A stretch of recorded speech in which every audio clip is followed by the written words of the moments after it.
Dahil sa'yo, malapit na ako mawalang ng buhay. Patawarin mo na sana ako noon na hindi kita naligtas na bata pa tayo. Patawad? Anong patawad? Sinadya mo talaga yun. Anong pwede ko bang gawin? Patawarin mo lang ako. Gusto mo talagang patawarin kita. Sundin mo yung mga utos ko. Utos mo. Basta, sundin mo lang ako. Anong gagawin natin dito? Basta.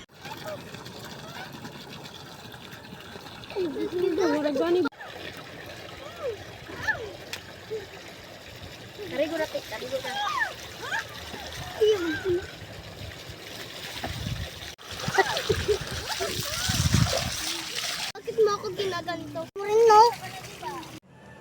Ito na. Kung hindi mo lang sana akong pinahamak, hindi ka sana mapapahamak. Bakit ako ang sinisisi mo? Hindi ko naman kasalanan nung nahulog ka sa bintana.